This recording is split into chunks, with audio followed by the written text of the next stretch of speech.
महाभारत के वनवास काल की बात है। पांडव अपने 13वें वर्ष के अज्ञातवास में घूमते हुए एक घने वन में पहुंचे। वहां विशाल वृक्षों की छाया में झरने बह रहे थे और पक्षियों का मधुर स्वर गूंज रहा था। एक दिन द्रौपदी को एक दिव्य कमल का पुष्प मिला जिसकी सुगंध अद्वितीय थी।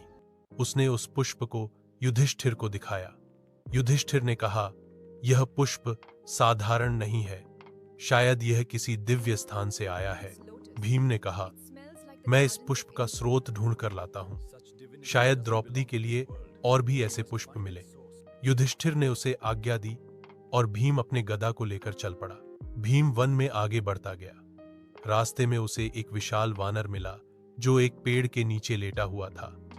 उसकी पूंछ रास्ते में फैली हुई थी। भीम ने उस वानर से कहा, हे वानर, अपनी पूंछ हटाओ, मुझे आगे जाना है। वानर ने आंखें खोली और धीरे से बोले, मैं बूढ़ा हूं, अपनी पूंछ हटाने की शक्ति नहीं है। मुझ में यदि तुम्हें जाना है तो इसे स्वयं हटा लो। भीम ने अहंकार में आकर पूंछ उठाने का प्रयास किया, परंतु वह टस से मस न हुई। उसने पूरी शक्ति लगाई पर पूंछ नहीं हिली।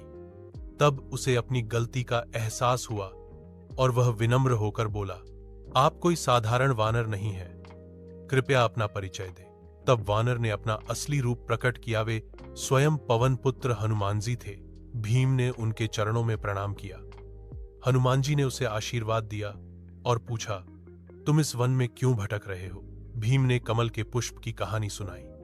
हनुमान जी मुस्कुराए और बोले, ये पुष्प सह्याद्री पर्वत की गंधमादन पर्वतमाला में मिलते हैं, जहां देवताओं के उद्यान है, परंतु वहां पहुंचना सरल नहीं।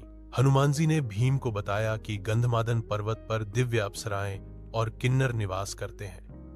वहां जाने के लिए अद्भुत शक्ति और धैर्य चाहिए। भीम ने विनती की, प्रभु, मुझे आशीर्वाद दें कि मैं वहां पहुंच सकूं। हनुमान जी ने कहा, तुम पहले से ही बलशाली हो, परंतु अहंकार त्याग कर ही सच्ची विजय पाई जा सकती है। मैं तुम्हारे साथ चलता हूं। इसके बाद हनुमान जी ने भीम को गंधमादन पर्वत तक पहुंचाया, जहां उसे हजारों दिव्य पुष्प मिले। द्रौपदी प्रसन्न हुई और पांडवों ने हनुमान जी की पूजा की।